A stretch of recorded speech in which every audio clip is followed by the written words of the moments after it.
Well, I want to make sure you're looking, your very best as we start every one of these podcasts. Bump skate.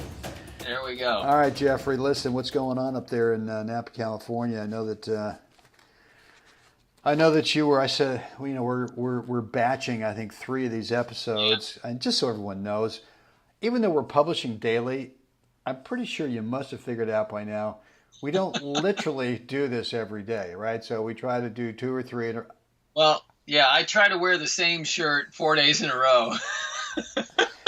That's right. Right? Okay. Well, that's right. Hey, look, guys, thanks for hanging out with us today. And I used to do. I still have my own web tennis podcast. I've been derelict in not updating it recently. But one of the things I did for a few episodes was I had this thing where I would call up and I would interview top players, gold ballers. Yeah. And I would ask them, and I'm going to ask the same thing to you today, Jeff, is that the question, what are you working on right now with your game? So Here's a guy I'm talking to. This guy's a top national player in his age group every year. He's maybe the best guy in his age group in Northern California, especially in doubles. And yet, we keep working on stuff, right? We're never satisfied. Right, we're kind of ADD on this stuff sometimes. So right now, and I know that you haven't been able to play much this winter, weather-wise, and we're doing this project together, and you got your stuff going on. I know you got a brand new job coming up in Michigan, which maybe I shouldn't have said that, but now I've spilled the beans. No, that's cool. So that's happening. So the Weston Lawn Tennis Club in Michigan. It's going to be cool. 24 pristine ryegrass courts. Beautiful. It's stunning. Great.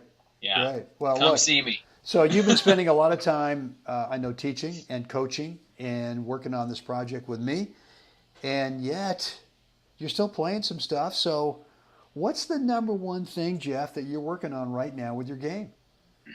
Wow. You mean there's so much to work with that... There's so much to work on. Actually, I think for me, because of my, evolution in the game, I'm 58. So my evolution in the game was, yes, I started with a Dunlop Max Fly racket, wood rackets, and then it went, Head came out with their aluminum, Head Master, and then the Pro and that. So then I, evolved to the aluminum frame, and then back to wood. Because there was still this mix going on at the time. Right. And then it became a mix of wood with graphite braided inlay in it, right? Things started to evolve then, and I had that. And then it moved to graphite, and then, of course, Prince came out. Howard Head sold Head, and then he started Prince, which is a great piece of tennis history there. And then obviously graphite just took over completely. Now we're into the space age materials and all kinds of stuff. And so why am I saying that? That's really the thing. So when I started in tennis, it was still part of, like, you might say, the golden age of tennis, as in the 70s, tennis just exploded in the US. We didn't have health clubs. Jazzercise hadn't been invented yet. Working out, lifting weights in a gym, all that, eating correctly, that was still to come. Tennis really, exploded, was a precursor, I think, anyway. So the swim and racket club and the country club became the outlet for tennis players. And so memberships just exploded. Tennis clubs were being built. And all that. So what does that have to do with what I'm working on? I learned tennis in that part of tennis history where hitting the softer ball, hitting the softer drop shot, hitting the softer angles wasn't exactly promoted. It wasn't taught really. Right. It was hit your first serve, come in, split step, boom, first deep volley into a corner or just deep. And you're good to go. And then the next ball is probably going to be something you're going to get to work with, right? And just knock it off the court. Again, deep though. Everything was deep, deep, deep. And so I still struggle with with the mentality of not doing that instinctually, because I played that way right up through age 24, 25. Well, the other thing has changed too. I mean, you're talking about the rackets, but the courts Right, used to be a lot faster. I mean, certainly in right, California, they were a exactly. lot So, faster. yeah, so there are those variables that are still in there where fast courts, fast ball, you got, you're doing this thing. And so now most courts are slow. I mean, you've played on them and I've played on them, hard courts that are slower than clay. Um, and so the ball checks up, Yeah. which means that guy at the baseline has a little bit of time that extra little moment to set up, that extra little moment to see the ball clearly. And with racket technology now, and now the next evolution is now string technology is so unbelievably good that they can actually come up with, a dinger of a pass when you think you've hit this great approach and or first volley. And so for me, the struggle for me, honestly, has been to remaster that thought process and to come in and if the ball's up above the net, I stick the volley still.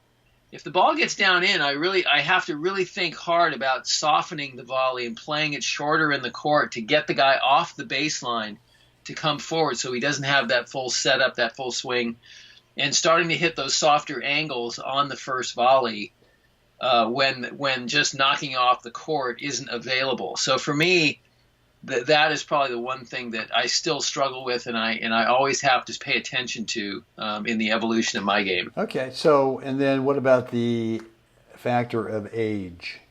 Does that have anything to do with? I mean, you mentioned. You had to go there, didn't you? Well, I just want to keep it real. I want to keep it real.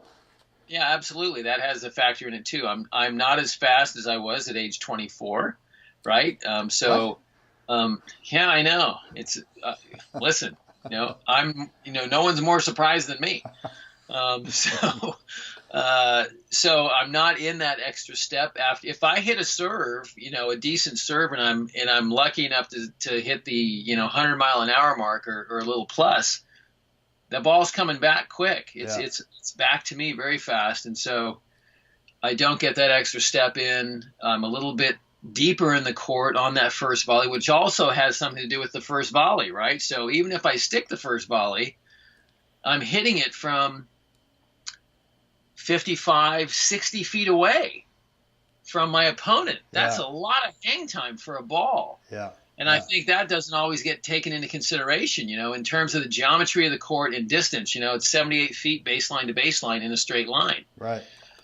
So if I'm hitting my first volley at 60 feet and I don't, really stick it, that ball, by the time it checks up off a slow court, that just looks like milk-fed veal.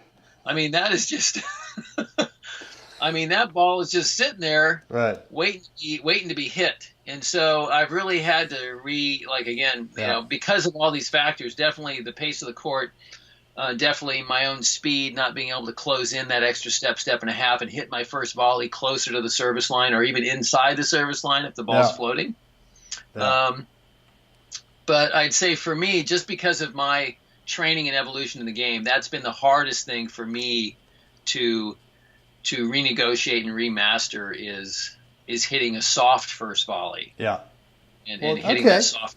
So I think that's an interesting deal. You still play a lot of serve volley, and you're still coming in, you're still approaching a lot, but exactly. You said just because of the racket technology, the string technology, maybe not so much in the volley, but for the guy going for the pass, and the fact that you're now playing turn the ball over, and now you're playing the volley from a little further back than what you used to do. So right. You can't rob the guy of time as much, and then the courts are just super slow. Yeah. It's different. Age 24, crash a serve, 120, Spider-Man the volley. Right. We're done. Yeah. Thank you very much. It was nice playing against you. Yeah. Well, that's true. I've interviewed some guys over the with that question is what are you working on right now? And a lot of it is the same kind of thing going. I'm having to make an adjustment from what I used to do because, and with the guys I'm talking to, it's more kind of age related. I can't do what I used. How come they don't shrink the court down when we get older?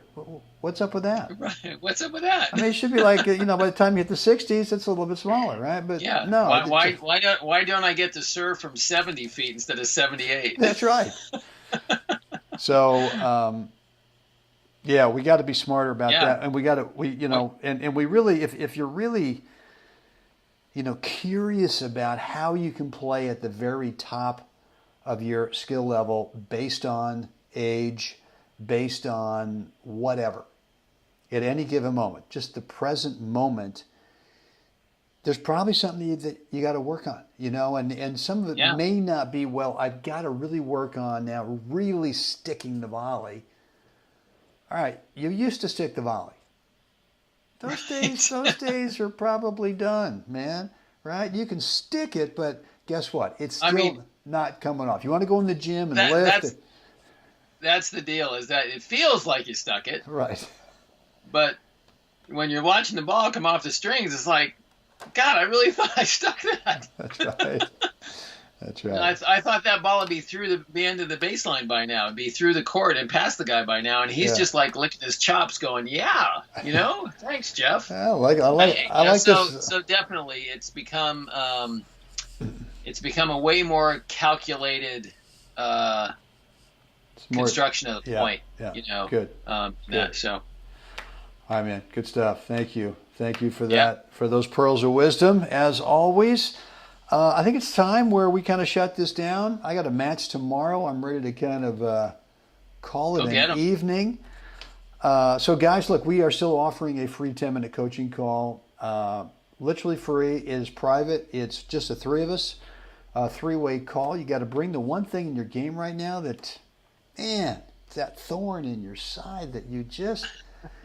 keeps bugging you, man. It keeps kind of poking and prodding and going, when are you going to figure this thing out, dude? Because until you figure it out, this is it. We're kind of maxing it out right now. So if you got something in your game you can't figure it out, you're struggling with, the way to get on the 10-minute free coaching call with us is to go over to goldballhunting.com and put in your first name and email address, and you'll get dropped into our online scheduler. If you're already on our email list, bottom of every email, there's a link that will take you to the online scheduler. Guess what? You can cherry pick the day and time that works into your schedule. This is about you. This is not about us. No. I mean, it just shows up all of a sudden. Someone schedules it, and boom, it's in the schedule. And I go, oh, all right. Well, there's John Smith. I've got to call with him. I got to talk to him. There you go. And so anyway, what else? It's now about us. Like us. We're gonna ask for a little love right now.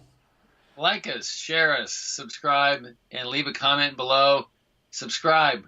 We're trying to break the 200 mark. Come on, help us out. You can do it. I know you can. What are we going to give away the house to whoever breaks 200? I mean, number 200 ought to get something, right? Ought to get something. Well, whatever that is. Tell you, I don't know. What is that? Maybe it's a 12. Maybe it's a 15-minute call. 15-minute coaching call. A 15-minute coaching call. How about that for number 200? Bingo. All right, guys, get out there, help someone else have a spectacular day. Jeff, let's do this game well. Can't wait.